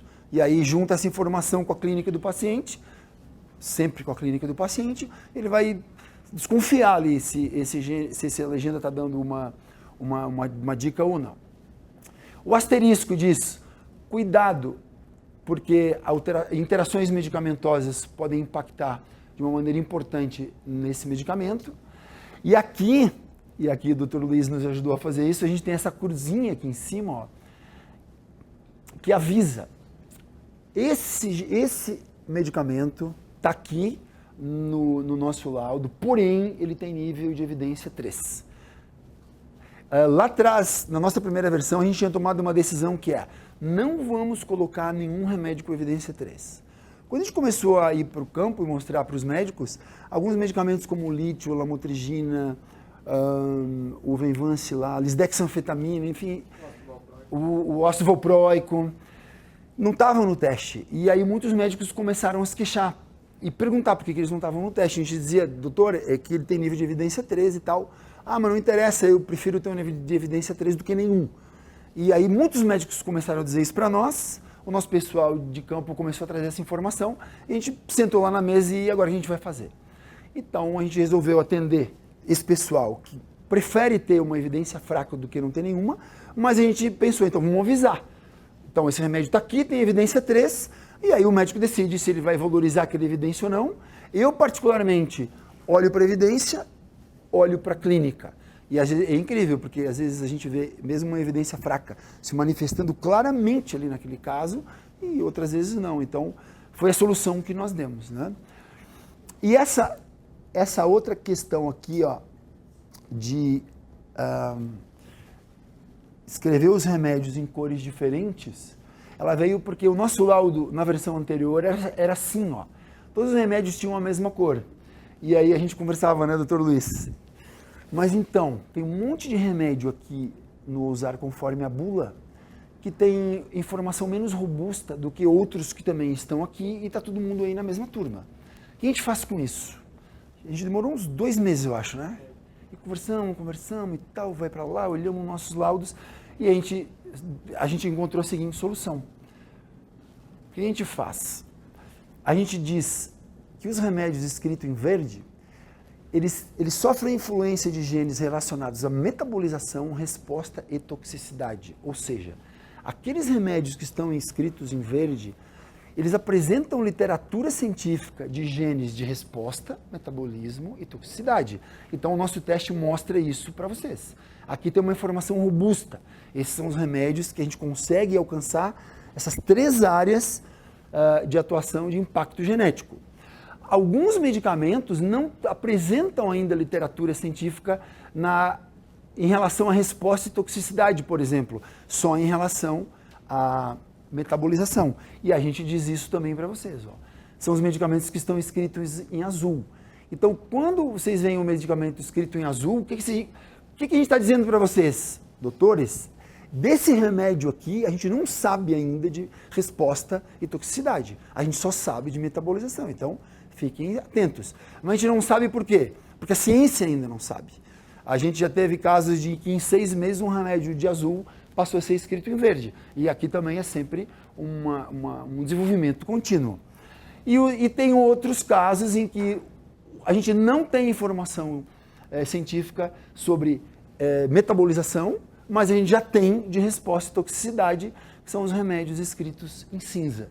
Então essa foi a solução que nós encontramos e a gente conhece, se não todos, mas quase todos os testes que são feitos nos Estados Unidos e na Europa e tal, e foi a maneira eu acho, mais bacana assim, que a gente conseguiu, mais fácil e mais rica de colocar essas informações todas na primeira página. E até de colocar essas informações, porque a maioria dos testes que a gente conhece não traz esse nível de detalhamento. Bom, então aqui nós temos, só para dar um exemplo assim, a 2D6. A 2D6 ela é responsável por quase 40% de todos os remédios que atuam no sistema nervoso central e quase 80% de todos os remédios que a gente pode tomar na vida, quer dizer, então isso fala por si. E 30% aproximadamente das pessoas, de nós, vamos ter alguma alteração em 2D6. A maioria vai ser metabolizador intermediário, desculpe, que vai fazer uma moderada elevação de dosagem sérica. Um pessoal ali entre 5% e 10% vai ser metabolizador pobre, uma significativa elevação de concentração sérica.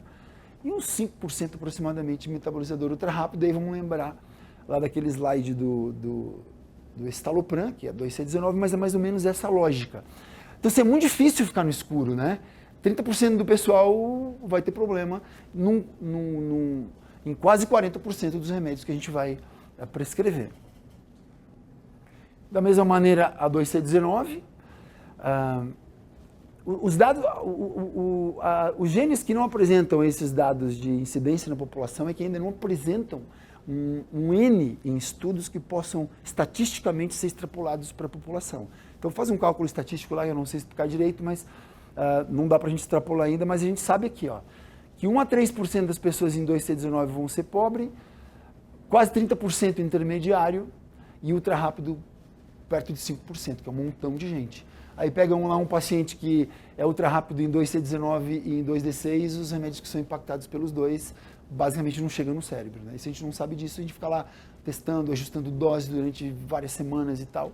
E assim, gene a gene. Esse aqui é o 1 a 2. Quase 40% das pessoas que fumam vão ser metabolizadoras ultra rápidas nesse gene. Então, é muito interessante assim, ter isso em mente. E a ideia aqui não é, enfim, poluir a cabeça de ninguém, porque depois todo mundo vai poder ler isso aqui com calma, mas é só dar a noção da frequência com que essas alterações acontecem e imaginando que cada um de nós vai ter, independentemente do genótipo lá do 2D6, o outro em 2C19 e assim por diante, quer dizer, como eu disse lá no início, o número de combinação de genótipos é de milhões, se a gente fizer cálculo, né? Por isso que é quase impossível pegar uma pessoa que responde e metaboliza normalmente a todos os remédios. E aqui é a mesma coisa com a turma de resposta e toxicidade. Então aqui tem a relação dos genes de resposta e toxicidade e os medicamentos que eles impactam. Eles impactam pela literatura, tá? Que é o que a gente falou. Teoricamente impacta muito mais que isso. Só que o que tem na literatura, o que foi estudado, é isso. Mas o racional diz, não é o Guedo, não é a Genentech que está falando, o racional diz que aqueles lugares onde está a Conte, provavelmente devem ter outras alterações e outros remédios que ainda não foram testados. E isso vai vindo com o tempo, claro. Por que o Dr. Luiz está falando isso? É porque a gente usa bastante e a gente fica lá, mas esse cara aqui é todo ferrado para responder a inibidor seletivo de serotonina, de recaptação de serotonina. Mas a sertralina, como a gente não sabe ainda a resposta da sertralina, porque não tem estudo, ela está lá no azulzinho, né? E agora? A gente usa, não usa, a gente sabe que a molécula da sertralina não é exatamente igual a dos outros, o encaixe é diferente, tem um montão de coisa aí para estudar. Mas na prática, eu particularmente já tive casos de gente que não responde bem a alguns, ao estalopram, por exemplo, e respondeu bem a sertralina, que deu certo, mas tive um montão de casos de gente que não responde bem àqueles grupos mais estudados dos inibidores de recaptação e não responde bem a nenhum outro da mesma família. Então, é bacana ter essa informação em mente e ficar atento.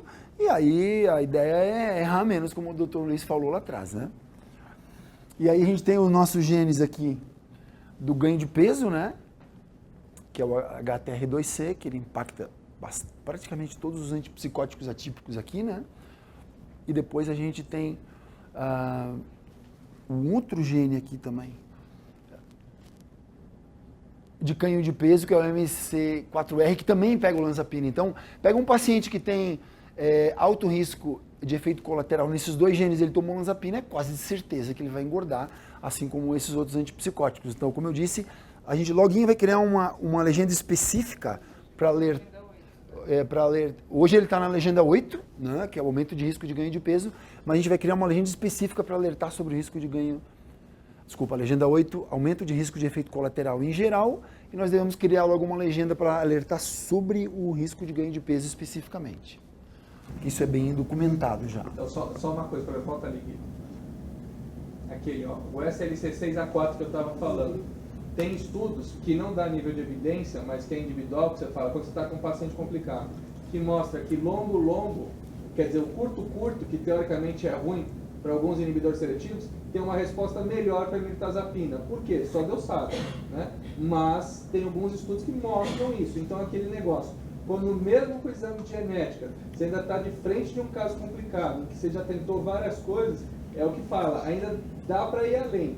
Vocês vão ter esses dados, que é o que você tem uma robustez mesmo, assim fala. Então, vamos seguir isso aí. Mas às vezes, mesmo quando já está, ou você tem um nível, uma tabelinha azul minúscula, você vai ter que escolher algum da tabela amarela, né?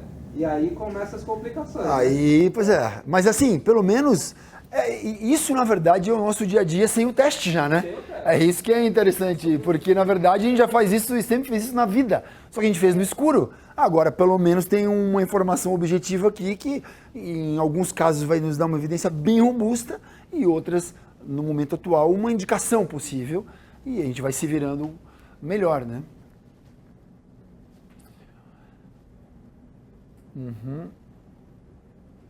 Então aqui a gente tem um exemplo de caso clínico, deixa eu ver aqui qual que é o paciente. Ah, já sei. Já deu os 30? Então vamos passar aqui, vamos para os outros casos que são... Bom, aqui a gente tem a primeira página do teste, né? E depois vocês... Todos já folhearam um teste físico? Acho que a gente vai distribuir no final para todo mundo. A gente tem exemplo de laudo? Não. Não veio, mas depois a gente envia para o... A gente envia por e-mail depois exemplos de laudo, né? Então, a gente tem uma primeira página, depois a gente tem as páginas seguintes que são as descrições dos genes, com seus genótipos e fenótipos, e aqui a descrição de cada um. Aqui a gente tem um caso, esse é um caso de uma garota, de uma moça, 30 anos, e ela vinha tomando estalopram, e ela estava respondendo bem. E eu sempre, quando eu peço o teste, eu não fico esperando chegar o resultado, eu já começo a trabalhar e aí quando chega a gente calibra, né?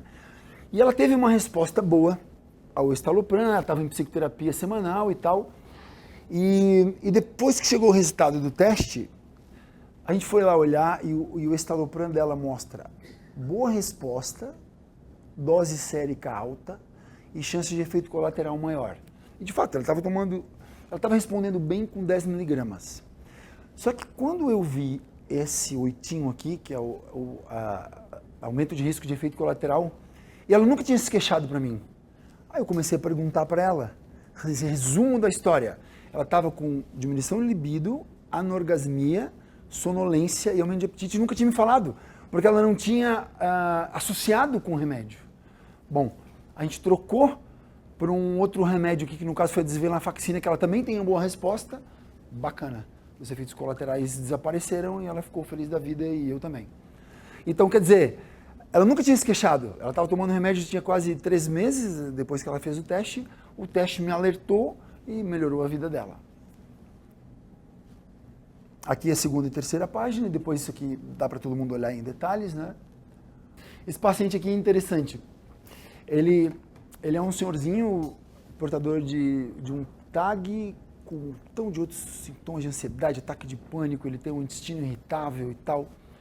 gente fina que não pode mais. E ele então, vamos ver aqui, desculpa, isso. Aí então, ele já tinha, portador do quadro há mais de 20 anos, né?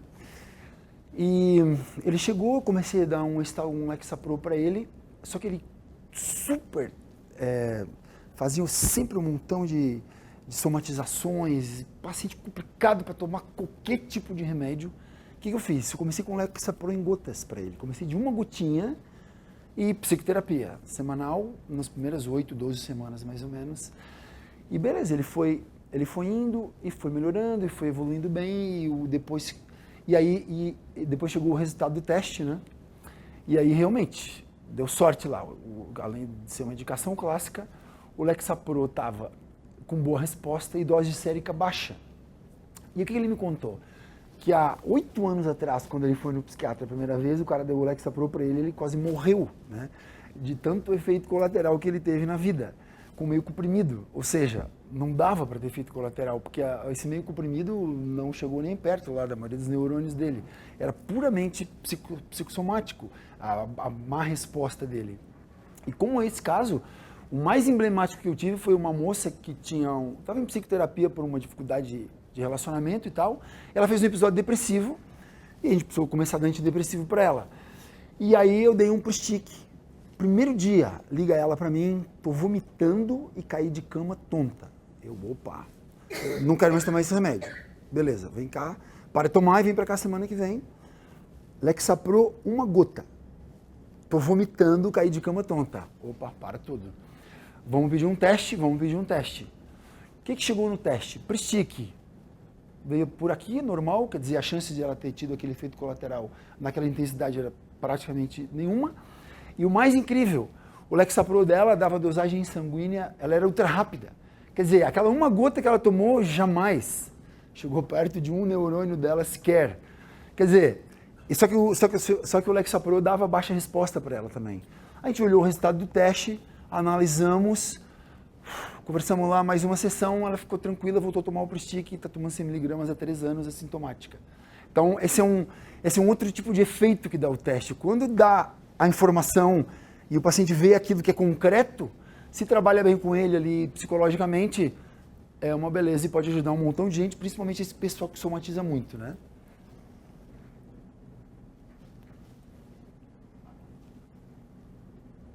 Essa aqui é uma senhorinha que eu atendi agora, estou começando a cuidar dela. Super deprimida, é um caso grave, assim, chegou tomando Prostick, chegou tomando 225 de Effexor. O médico que cuidou dela antes de mim pensou que tinha que aumentar mais a dose, então trocou por desvenlafaxina, porque ela estava com muito efeito colateral. Ele só trocou por desvenlafaxina para tentar aumentar mais a dose. E aí chega o resultado do teste, baixa resposta venlafaxina com alta dose sérica. Quer dizer, ela estava lá com, acho que era 150, cheia de efeito colateral com baixa resposta. E o pior, a desvenlafaxina com baixa resposta também. Agora, essa aqui é uma senhorinha difícil de medicar, tá vendo, gente? Ó, tem vários medicamentos de baixa resposta e ela é uma metabolizadora pobre. Então, ela faz muita dosagem sérica alta aqui e ela tem um pouco de sintoma doloroso também. O que eu fiz? Eu fui ali na doloxetina, pedi para comprar o original, pedi para ir na farmácia de manipulação e fazer cápsula de 5, 10, 15 e 20 e 25 miligramas. E aí comecei com 5 na primeira semana, 10, 15, eu estou em 20, ela não fez efeito colateral ainda e começou a melhorar semana passada. Porque aqui eu precisava usar um remédio que era do perfil dela, só que o que o teste me diz? Como ela está aqui no laranja, por que tem remédios com 6 aqui no amarelo e 6 no laranja? Porque aqui ela tem uma probabilidade de fazer uma dosagem sanguínea muito alta. E aqui é moderadamente alta. Por isso que eu fui lá e comecei hidroxetina com 5 miligramas para ela. Porque provavelmente não tem como dosar no sangue. Mas o teste mostra que ela deve fazer dose sanguínea bem maior do que o esperado, portanto a chance de fazer efeito colateral é mais alta. Então eu me verei dessa forma. Vamos recapsular, faz dose bem baixinha e começa devagarinho. Olha aqui, ela é pobre em 2D6 e em 2C19, ó. Por isso que ela faz aquelas dosagens sanguíneas tão altas em muitos remédios. Obrigado aqui para o Dr. Daniel e para a Carol também, que nos ajudou na elaboração dessa aula. Muito obrigado, gente. Bom, a ideia é a gente sentar um pouquinho aqui, o Dr. Luiz, e aí bater um papo com vocês e responder dúvidas, enfim.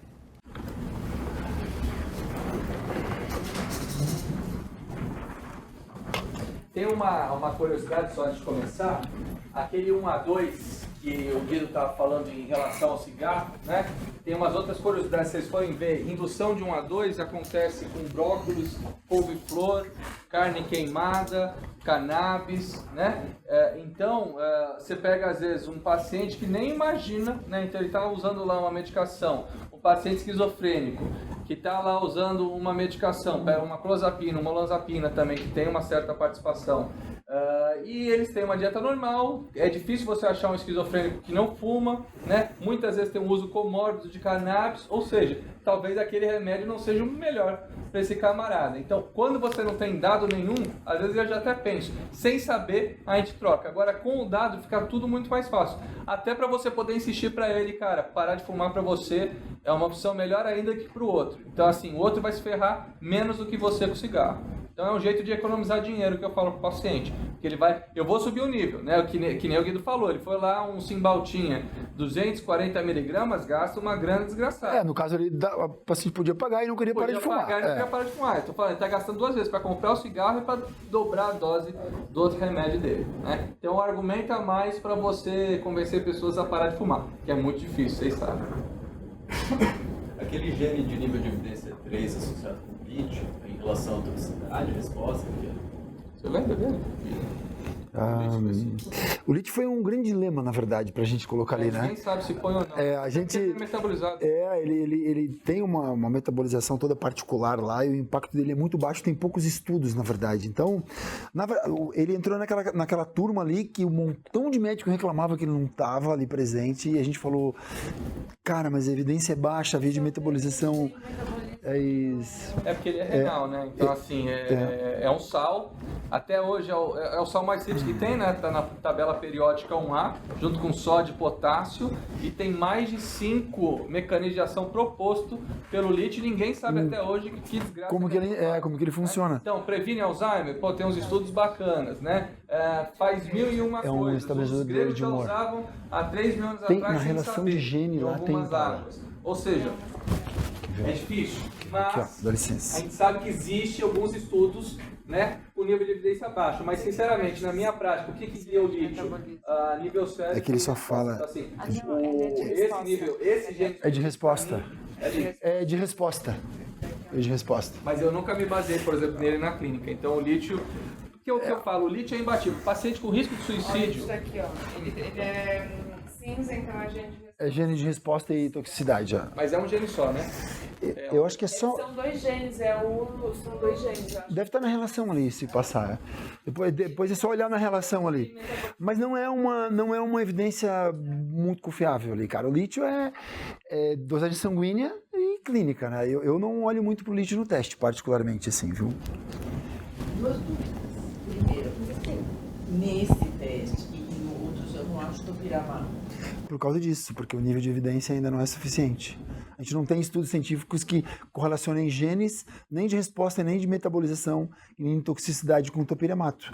Talvez na sequência venham a surgir esses estudos e assim que surgirem eles, o topiramato será incluído. Que, por exemplo, a metabolização a gente fala muito em CIP, mas também tem a glicoproteína P, que é um dos avaliados aqui. Então, muito anticonvulsivante, para passar a barreira hematocefálica, ele tem uma metabolização toda torta, né? Diferente. Então, a gente não vai pela CIP, fez nível sérico maior, menor, etc e tal. E o topiramato nem nisso, né, os níveis de evidências atuais estão. Então você vai encontrar outros, lamotrigina, carbamazepina, né, que você não está falando necessariamente só de CIP, está falando de glicoproteína P, mas o topiramato nem nessa turma ele está. Segunda dúvida. Quando esse esses testes surgiram pela primeira vez aqui, que era no espanhol, da Farmagen, etc e tal, eles vendiam pra gente que eles eram fantásticos porque eram atestados pro resto da vida. Agora a gente já discute que não é bem assim, por causa das descobertas que ainda não tem, né? Então, assim, tá certo isso, meu raciocínio, é isso? Na verdade, cada empresa desenvolve os seus testes. Nesse caso específico do teste que a senhora citou, é um teste bem delicado, porque na verdade eles falam que eles avaliam 20 ou 30 genes, mas quando a gente vai ver o resultado do laudo deles, só tem as 6 CIPs ali. Eles não mostram a genotipagem dos outros genes ali em questão. Então, esse é um sinal de alerta para nós. A gente mostra ali cada um dos 26 genes, qual que é o genótipo e tal. Não é o caso dessa empresa. O que a gente pensa sobre isso? E o que nós tentamos fazer? Nós tentamos oferecer, sempre na versão atual, o máximo que a ciência nos oferece de informação hoje. Então, claro, a ressonância magnética, quando surgiu, ela não era tão precisa quanto é hoje. E assim por diante, a gente tem vários exemplos em outras especialidades médicas, e aí trata-se de tecnologia. O primeiro iPhone não era tão bom quanto esse agora, e por aí vai, né? Então, o que nós tentamos é oferecer o máximo que as informações atuais nos permitem da maneira mais completa possível. Aqui eu não estou para falar, né? Eu não sou sócio de Genitec nem nada, então eu não estou para falar de empresa. Mas o que eu acho que é legal você sempre avaliar?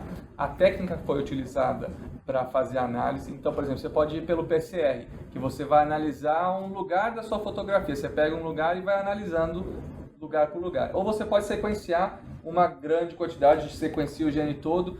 O que é interessante disso, que é o que a Genitec está fazendo, porque podem aparecer alterações que hoje a gente não conhece, mas que vão ir para o banco de dados, e eu tenho essa análise já feita, eu não preciso ressubmeter, porque se aparece, olha, eu mirei ali a estrada está esburacada, mas e se a gente descobrir que existe um outro buraco microscópico ali, e eu não olhei para ali, eu vou ter que reexaminar. Então o que eles falaram é verdade, uma vez que você avalia, o seu gene, o seu DNA não vai mudar. O que a gente tem são processos epigenéticos, que é uma outra história, que é você fazer ativação, desativação de algumas regiões do seu DNA, mas que o seu DNA mesmo lá está lá. Então, o que você avaliou está avaliado, o que eles falaram está correto. Mas o que eu posso ter hoje? Dados novos que vão aparecer, que eu já tenho colhido o seu material e eu posso simplesmente reanalisar com essas informações novas. Sim. E isso eu acho muito legal. O que a gente faz? A técnica de PCR, como o Dr. Luiz explicou, ela só vai naqueles endereços específicos que a gente está buscando. Nós utilizamos a tecnologia chamada de NGS, Next Generation Sequencing. A gente analisa o gene inteiro. E todas as variantes que nós encontramos, a gente registra, mesmo as que ainda não apresentam conexão com literatura científica. Daqui a 6 meses, surgiu uma literatura científica sobre aquela variante que a gente encontrou no seu paciente, ele vai receber lá um e-mail da Genitec dizendo que tem uma atualização para fazer. Então é dessa maneira que a gente trata. E por isso que a gente não usa o PCR e vai lá nos Estados Unidos e demorou quase um ano para poder desenvolver a nossa placa, porque a gente queria utilizar o NGS, que é a tecnologia mais avançada de todas que permite essa análise. Por exemplo, a análise do CYP2D6 que a gente faz, a gente não viu nenhum outro teste, nem entre os americanos. A gente analisa e busca mais de 150 variantes só na CYP2D6. Quer dizer, então, mesmo as que a gente acha que não estão listadas aí, quando surgir a correlação, a gente vai avisar. A gente se preocupa muito em entregar o genótipo do paciente o mais fidedigno possível, né? E alguns laboratórios, quando eles não buscam, eles botam lá estrelinha 1, é normal. A gente coloca lá estrelinha 54, sei lá, isso nem tem significado científico, mas o paciente sabe que é estrelinha 54. Futuramente, quando surgirem estudos correlacionados a essa variante específica, ele vai saber que o genótipo dele é aquele ali. E aí, a gente vai poder fazer atualizações dos resultados. Muito bem, e aí nós adotamos uma prática, e o Dr. Luiz é usuário frequente dessa prática, que é a seguinte: todos os pacientes que já têm um teste de outro laboratório, esses testes que só pegam 5 CIPs com poucas variantes, e que estão tendo dificuldades nos seus tratamentos, se eles nos enviarem o laudo comprovando que eles fizeram o teste e nos provarem o preço que eles pagaram no teste, a gente entrega um teste nosso para eles pela diferença só do preço do teste primeiro que eles fizeram para o nosso teste, que é uma forma que a gente tem de prestigiar o pessoal que acreditou na tecnologia lá atrás e também de contribuir com o aumento do nosso banco de dados. Então, se vocês tiverem pacientes que têm esses testes mais simples e quiserem fazer, vai que ele pagou lá 2.000 pelo teste, a gente vai cobrar dele 1.800, que é a diferença para o nosso teste. Isso eu pedi porque eu estava num impasse real. Eu tinha pacientes que já há um tempão avaliaram, tinham alterações X, mas que aquelas alterações em dia eu já tinha esgotado tudo que dava para fazer com aquilo e eu continuava com problema. Então eu também falo, como é que eu vou ter a cara de pau de chegar lá e falar, ó, vai fazer outro exame de genotipagem? E aí foi um jeito que a gente encontrou de resolver o problema, né? Assim, eles não ganham nada com isso, eu ganho, né? O paciente ganha e eles aumentam o papel. Ou eles ganham. Não, a gente ganha porque o paciente melhora. Deixar a gente feliz. Né? O nosso propósito é melhorar a vida dos pacientes, né? Esse negócio de virar empresário foi meio por acaso, porque tudo começou pela minha necessidade como médico, assim, né? Então, o propósito maior é oferecer uma ferramenta que realmente ajude as pessoas, né? Então, deixa eu falar de uma necessidade médica. Eu peguei um caso ontem de uma moça bipolar que tem é a terceira pessoa que eu trato da família com bipolaridade e só respondem ali. Eu já tentado o primeiro várias outras coisas, eles respondem muito bem ali. E ela quer engravidar. Então vem todo, e são casos graves. Você esqueceu de tomar remédio, um dia, 2 dias, apresentou sintoma, sabe? E aí veio com quem eu substituo, eu vou ter que deixar de amamentar. E aí, bom, eu encaminhei para vocês, que eu quero ver se dá para substituir para algum. Ah, que bom. Enfim, vocês têm alguma coisa assim, com gravidez? Olha, eu na minha prática eu já tive casos de mães que estavam muito sintomáticas para depressão e precisavam tomar antidepressivo, não estavam mais para ficar sem, né? E aí a gente sabe que a fluoxetina lá é mais segura e tal, e a gente pediu o teste para saber como que a fluoxetina ia se comportar. Então a gente descobriu que no caso aquela moça lá era metabolizadora pobre, e foi bom porque a gente começou com uma dose bem baixinha de fluoxetina, ela não teve problema de efeito colateral, tomou a gravidez toda. Eu tive um outro caso de uma moça que estava amamentando e não queria começar a tomar antidepressivo, e aí a gente vai lá pro livro, olha fluoxetina, sertralina, e falou, ó, tem um teste aqui que pode nos ajudar a decidir. Agora, recente. Só que o problema é que ela respondia mal a todos esses remédios que dá para usar com alguma segurança na amamentação. Porque ela decidiu, parou de amamentar e começou a tomar remédio. Mas valeu a mãe sem depressão dando LAN do que a mãe amamentando deprimida, né? E foi uma opção que ela tomou e foi bem legal, porque eu não precisei nem argumentar. Ela decidiu, uma mulher bem esclarecida e tal. Então ajudou desse jeito. Ela viu que não ia adiantar o sacrifício dela, na verdade. Ela ia tomar fluoxetina, ia ficar ruim igual. E então ia ser uma mãe pior, digamos assim. No seu caso, assim, você falou do lítio, assim, você está numa situação difícil, é fato. A literatura hoje já começa a contestar essa questão, né, que monocástica não pode usar o lítio, então já começam a aparecer algumas evidências, então tem o risco maior de uma formação cardíaca, fato. Se você puder, em algum momento, substituir por neurolético de segunda geração, aparentemente é melhor, então avaliar algum que faça nível sérico bom e que tenha boa resposta, né? Aí eu já nem me preocupo tanto com efeitos colaterais, é só responder. E lembrando sempre, você toca às vezes por neurolético de segunda geração, que seja um pouco mais seguro na gravidez, em alguns casos, e lembra do ECT como opção. Né? Sim, porque daí vai ser uma opção que acho que tem que dividir com ele, né? Porque exatamente, é complicado, né? O que o teste vai te ajudar é isso, desde que seja decidido que vai usar remédio, ele vai te ajudar a usar o remédio que vai ter indicação melhor. Mesmo assim, dependendo da gravidade, principalmente que pega de surpresa, né? Agora uma planejada dessa ainda dá pra... Essa tá... É isso, faz avaliação, vê, testa antes e tá tudo bem, vai que vai.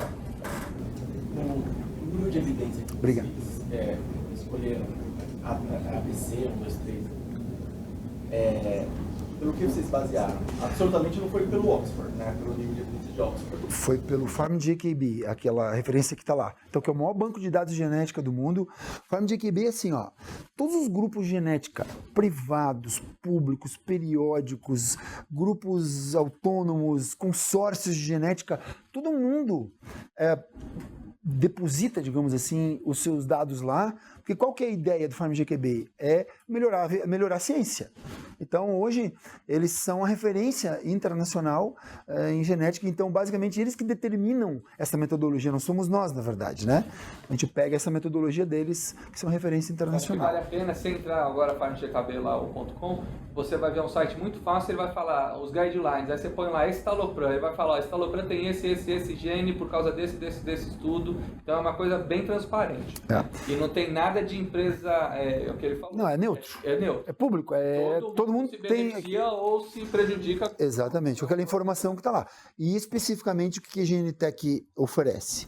Qualquer um de vocês pode ligar lá e vai ter um especialista, que em geral tem doutorado ou pós-doutorado na área, que vai poder dar uma aula de genética personalizada via Skype, da duração que vocês pedirem, no horário que vocês quiserem, que vai enviar estudo científico, enfim, é um parque de diversão para quem quiser se aprofundar.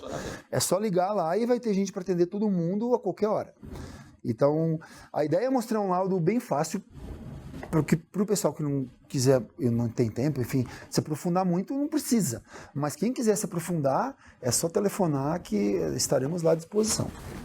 Sempre que o médico recebe um laudo também, ele é acompanhado dessa ligação do nosso especialista, né? Principalmente nos primeiros casos, os primeiros laudos, então sempre vem essa ligação, esse call acompanhado para ajudar a esclarecer todas as dúvidas, enfim, a gente tem esse acompanhamento muito forte para o médico. Eu, quando comecei a usar, a gente usava o dos americanos, né? Eu ficava telefonando para lá toda semana, né? Assim, eu também, eu enchia a cabeça deles de pergunta, porque depois lá, sei lá, do 10º, 20º teste, tu começa a pegar a mão, ficar mais seguro e tal, mas tem que perguntar um monte, gente. Às vezes tem coisas que são muito simples, mas quando a gente não usou ainda, né? Uma simples, quando eu estou falando da resposta da nomotrigina, eu estou falando da droga da hipersia, para depressão, estabilizador de humor, o quê? Não importa? É isso aí, a resposta dela. Aí, qual é o alvo clínico? Depende do paciente, enfim e tal, mas a lógica é sempre a mesma. Se ela não responde bem como estabilizador de humor, ela também não vai responder bem como anticonvulsivante e assim por diante, porque ela simplesmente não vai funcionar direito.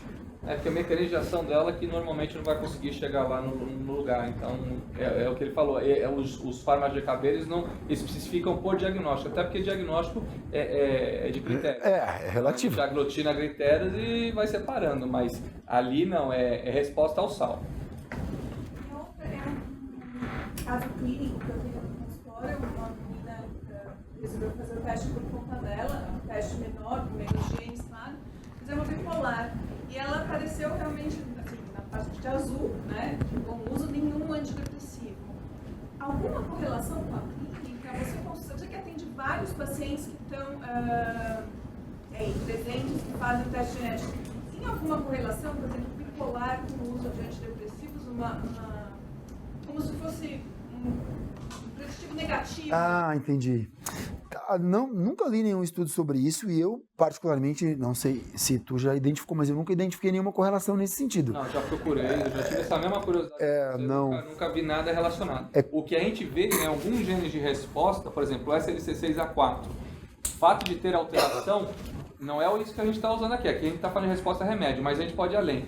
Está envolvido com transtorno de ansiedade, com transtorno obsessivo-compulsivo, o FKBP5 está envolvido com esquizofrenia, com transtorno obsessivo-compulsivo, com TEPT, né? Então, ele faz a chaperona que faz receptor de glicocorticoide. Um cara que tem uma alteração nisso, ele vai ter uma maior atividade, uma cortisol aumentada, uma resposta pior, e esse cara está mais predisposto à doença. Então, eu poderia partir desse pressuposto, desse gene, e falar em diagnóstico. Só que se a gente for para essa seara, o pessoal que já tem dificuldade para simplesmente lidar com uma resposta ao remédio, você vai falar, o exame quer fazer diagnóstico. Não é isso. E aí a fragilidade é muito grande. Cientificamente não tem, Tem. Se você procurar, tem. Não, mas essa é só azarada mesmo, tá? Mas assim, até eu tive hoje conversando com a doutora, e esse teste que ela fez é um teste com poucos genes. Só de metaplasia, né? Isso, exatamente. Provavelmente o Eu PCR, acho né? que fazendo um exame com por exemplo, na Genitec eu nunca vi um exame, nesse tempo que eu estou, que todos os medicamentos caíssem na coluna vermelha. Não, foi o caso do exame dela, entendeu? Não, é o que fala. Isso.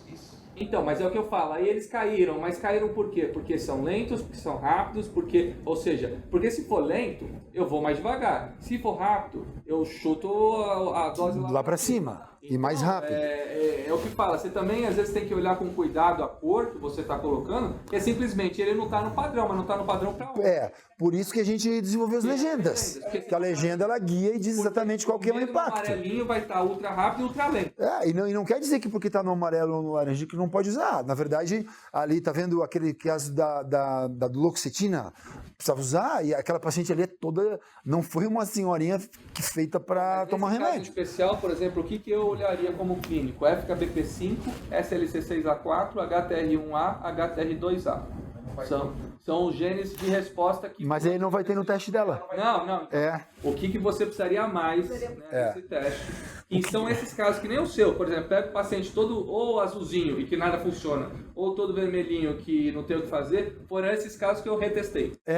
E aí lembrando que se ela tiver interesse, ela pode entrar em contato conosco, ela dá o laudo para nós, a gente só cobra a diferença de preço lá, e na maioria dos casos, nesses casos, a gente paga mesmo para fazer o teste, porque custa mais caro para nós, mas, de novo, a ideia aqui é ajudar o pessoal e aumentar o banco de dados, né? Isso aí? Só um de cada vez. É a fome e o sono, vai. Beleza, gente? Obrigado, pessoal. Muito obrigado, pessoal. Valeu. Obrigado.